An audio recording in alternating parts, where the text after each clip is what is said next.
The story of the Lost Crown sends Sargon, who is not the Prince of Persia, after a kidnapped real Prince of Persia named Prince Hassan. To reclaim Prince Hassan, Sargon is going to need to deal with betrayal, big beasts, and actual time travel. So obviously, there is a lot to unpack here. So let me be your guide through the complete story of the Prince of Persia, the Lost Crown. We begin with Persia being under threat by some guy riding a horse. This leads the ruler, Queen Tomyris, to send Sargon, that's you, and all of your buddies known as the Immortals off to go and destroy the guy who is riding the horse. So you go through the tutorial level and you take out the guy riding the horse. This is a pretty big deal due to how young Sargon is. This impresses two notable people. First, Anahita, who is considered as Sargon's mentor and the reason he's in this little wolf pack. And there's also Varum, who is impressed, and Varum is the leader of this ragtag group of kick-ass warriors. So with a swift victory under the belt, they immediately go and start partying at the castle with the actual Prince of Persia, Prince Hassan. But of course, since this is a game and things need to happen, Prince Hassan gets kidnapped during the celebration. So things happen, you run through the city and you eventually find the prince, kidnapped by Anahita, Sargon's mentor.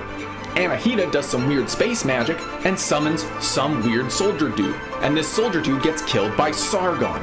And then the Immortals, on order by Queen Tomyris, now have to go after Prince Hassan and Anahita to this magical place called Mount Qaf. So you wrangle up some horses and you go on your way towards Mount Qaf. Once you get there, you enter through some doors and things are immediately not well. There is a commander who definitely has a name, who went to chase after or go to Mount Qaf prior to the Immortals being sent by Queen Tomyris. However, when you arrive there, you see some of these soldiers and they are very, very dead. Like, not just like recently slayed. We're talking like heavily decomposed bodies. Something that doesn't make sense given how little time has passed between the departure of both parties.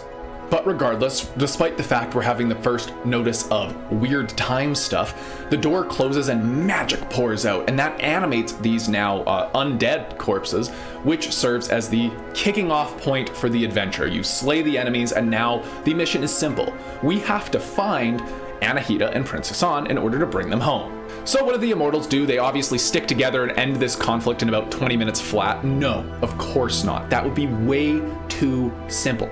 Instead, they split up and go in every single which direction, even though the most obvious direction is obviously to just scroll to the right. Regardless, now Sargon, under orders from Varum, head of the Immortals, is heading east towards some sort of spoopy forest. It's in this forest that there's some sort of weird altar.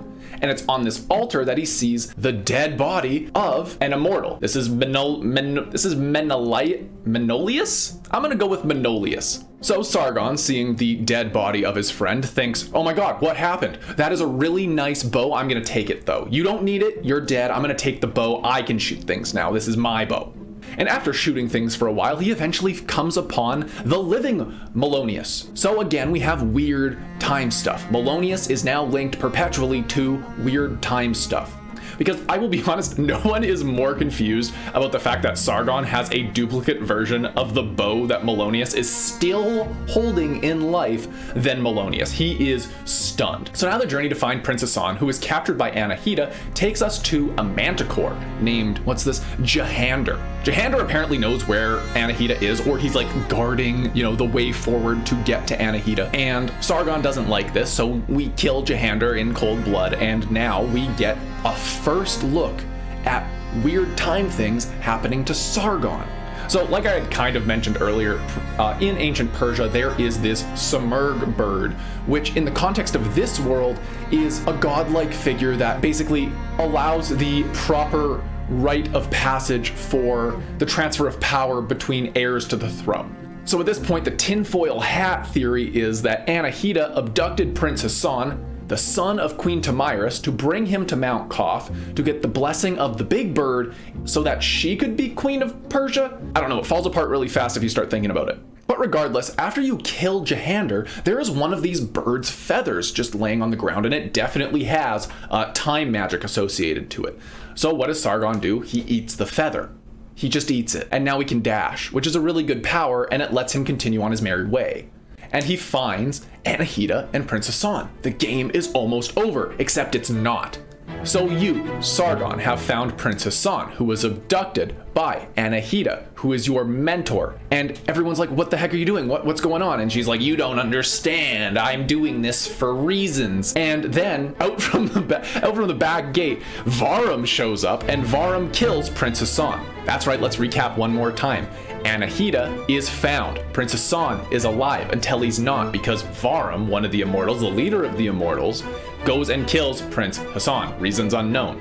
And then he whoops Sargon and Anahita, just absolutely decimates them. And Sargon falls down 80 stories into the depths of Mount Qaf, where he finds an old hermit man who has stolen his map. And obviously this map is the most important thing to Sargon at this point. So he needs to track down the hermit man so that he can figure out how the heck he can get out of the depths of Mount Qaf. And the hermit man does two things that are a bit weird. First, old hermit man definitely knows Sargon. It's a little bit weird, which again links old hermit man back to weird time magic. And second, the old hermit man has very helpful information and says that Sargon can travel through time. It's super easy, and all he has to do is find more time crack in the form of Simurgh feathers so that he can break into a magical vault that will allow him to do so. So Sargon's off to go find more time crack, and his journeys lead him to an old library with a really scary jailer with a big trash poking stick and some really tweaked out alchemists that are just throwing fire everywhere. So perfect to get that time power, and then you're on to this weird corrupted forest. This forest is different than the other forest that we talked about earlier. This is a different forest that has a bunch of blight or corruption going on. And you fight the literal personification of this blight and the guardian of the forest that has been corrupted by said blight. Now, Sargon obviously has a heart in there somewhere and decides to not just kill the spirit of the forest and only kills the corruption. Very nice of him, very big change of pace in comparison to the treatment the Manticore got earlier. So with 2 more crack feathers in his belt, we're able to finally go to the time vault. So Sargon, trying to get answers on why Anahita kidnapped Prince Hassan, goes towards the time vault so that he can rewind time to ask some questions. So you go down and you literally swim in sand for a bit, where you eventually fight the serpent god as Daha. So you defeat the serpent guy, and then the serpent is like, okay, you're in the time vault, things are great, I got another fetch quest for you. You have to go and put stars in the sky, specifically 4 constellations, and once you do that, we'll be able to send you back in time and everything's gonna be super great. So with another fetch quest to go, it's at this point that I can fill in 2 pieces of side information that are now relevant to our current plot. Throughout Mount Qaf, Sargon keeps running into alternate versions of Sargon that are all weird and corrupted by time crack. Sargon defeats other Sargons who give him different portions of time crack, connecting Sargon to weird time shenanigans. And if that wasn't enough, if fighting your own inner demons isn't enough, I don't know. Varum. We remember Varum. He is the leader of the Immortals and the guy who killed Prince Hassan, who was kidnapped by Anahita earlier in the game. Well, he is telling the other Immortals that Sargon is actually the one who betrayed everyone and killed Prince Hassan, and that the other Immortals need to go and stop Sargon. Now, this divides the Immortals, specifically into men versus women, because the women are just, I guess, immune to being gaslit by Varum at this point. They just do not take any of his shit. They don't believe him at all. They just like smile and nod through the conversation, and when you run into them as Sargon later into the game, they are just like, you didn't do it, did you? And Sargon's like, no, of course I didn't do it. That's actually insane that I would do that. And they immediately believe it. Whereas the men in the Immortals take this super seriously and like have some weird unmanaged sexual energy towards Sargon. Like they really want to beat him up. It is very uncomfortable just how bad they want to kill Sargon. So now with those pieces filled in, you can understand why Melonius and the big guy Orod are guarding 2 of the 4 constellation pieces. So Sargon fights his past friends and obviously prevails. Sargon just straight up wipes them off of existence. Like they fade away, they become the sands, and Sargon like takes their life essence because he gets like a health upgrade from this, and that's my extrapolation. So now, for those of you keeping track, the Immortals, which used to have more members, has just lost 2, and Anahita is nowhere to be seen, and Varum is an evil guy. So the Immortals are in shambles at this point, and the mission that Sargon is on, he seems to be the only one on it. So Sargon continues on his adventures, slaying friends and meeting a weird tiny child. Now, this is a weird different point in the story, because up to this point, the only people that you're meeting are either soldiers or old hermit man. All people that have been established as present in this area. And I, for the sake of this, am not including the grandma who sells you things or the little girl who sells you map shards. They do not seem to be actually important to the story. So when I say that we're meeting a kid here, we're meeting a kid who has story impact. So there's this mysterious kid, and all we know about the time stuff at this point is everyone wrapped up in the time stuff needs to have been here in that form. So that means there is now the kid riddle.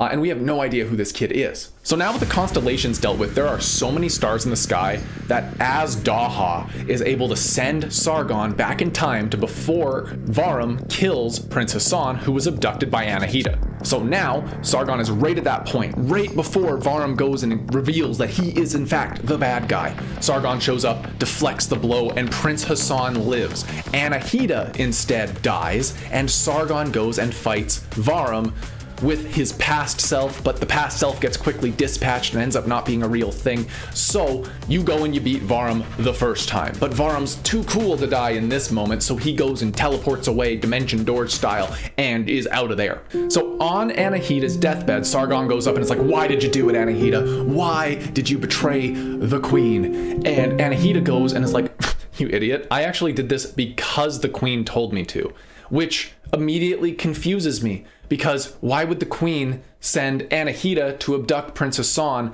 if she was immediately afterwards going to send the Immortals over to Mount Qaf to stop Anahita for the other plan that she was orchestrating? It makes no sense to me. I'm confused. I need to Google it. Okay, I just Googled it. It's not necessarily on her deathbed, and that is okay. Regardless, the information is out there, and I like my version more. So now, Sargon, after saving Prince Hassan, has to chase after Varum after stopping Varum from killing Prince Hassan in an alternate timeline. Luckily, Prince Hassan knows exactly where Varum is going. How coincidental. So Sargon finds Varum at the top near some weird gravesite, and it's at this point that we can finally get some background on what the heck a Varum is. So before there was the Queen Tamiris and Prince Hassan, there was another king. King Darius. King Darius, in the rite of ascension for the next king, went to Mount Qaf with his son, Varum, to go and figure out what the next steps were. And as Varum, as a child, was going to perform this next rite in order to get the blessing of the bird, Queen Tamiris, well, at the time Tamiris, goes and stabs King Darius and Varum, and in Darius's final moments, makes dying Varum drink bird poo, which then causes all of the time jump. Now, is this a radical change and oversimplification of events?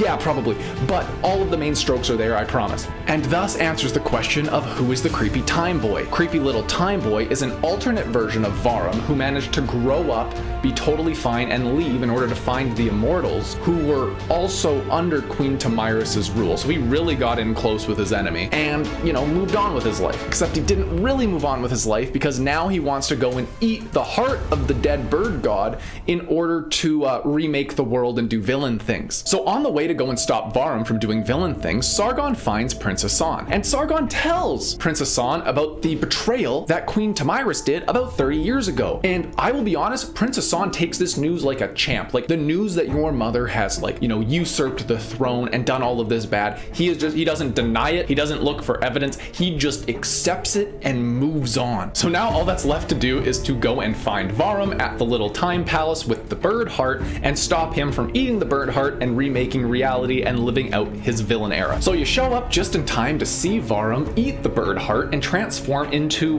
weird demigod Varum. And this dude has wings, he's spitting sun everywhere. It's a hell of a sight. But with the power of time crack, you are able to defeat demigod Varum and stop him from undoing the world and all that. But there is the problem of the void rift that he has created in his anger. And in truly just this huge redemption arc of, well, I'll do the bare minimum, I guess. Varum, in a new state of sanity, rips the bird heart that he ate out of his very being, kind of throws it back towards wherever it was, and then sacrifices himself to close the void, because apparently that is how you end the void, is you just cast yourself in it. It was a very convenient plot device, and I appreciate that there wasn't anything further to do. So that is the main strokes of the game, and then we go to the epilogue where everyone's celebrating. Queen Tomyris is so happy that her son has returned, and they're all celebrating Sargon and the rest of the Immortals who are still alive after this whole, plot has taken fold here. It's at this point where Prince Hassan, the son of Queen Tomyris, gets like super pouty and moody and denounces the throne. He like walks away, he just puts his crown on the ground and like walks out of the room. And then Sargon's like, oh my god, oh snap, you can't believe that just happened. Queen Tomyris, why don't you tell everyone what happened to King Darius at Mount Qaf 30 years ago, you crazy person? And everyone in the throne room was like, oh my god, Sargon, the war hero, we believe him instantly over our queen. And they start demanding answers, and it sounds like Persia was going towards a little bit of a civil war, which would end rather quickly with no one wanting to support Queen Tomyris.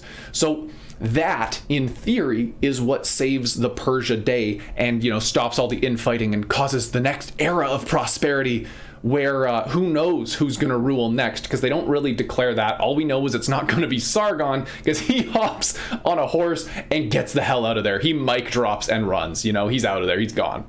So let's summarize this one more time. Queen Tomyris sent Anahita to kidnap Prince Hassan and bring him to Mount Qaf for reasons that were never really fully explained. This is only for Prince Hassan to be murdered by Varum, who is a time paradox son of the old King Darius, who was killed by Queen Tomyris 30 years ago. This murder doesn't last long because Hassan is resurrected by Sargon through time magic. Also, Sargon really wants to redeem Varum despite the fact that he's kind of a bad guy. Through redeeming Varum, Sargon starts a civil war against Queen Tomyris in Persia because he stopped the queen's own plan to kidnap her son again, because Queen Tomyris ordered both parties. Like, she ordered the Immortals to stop her original plan that was never explained. I don't know. I honestly really hope that I'm like misremembering the game that I've sunk 20 hours into. I really hope that for me, because reading all of this back, I'm like, this is a little batshit. Anyway, that's my plot summary of what happened in Prince of Persia: The Lost Crown. If you liked this, let me know what you would like to see me cover next. I'm thinking I might do Spider-Man, because I've been doing a lot of enduring of that. Anyway, that's all. Have a great day, and I'll see you next time.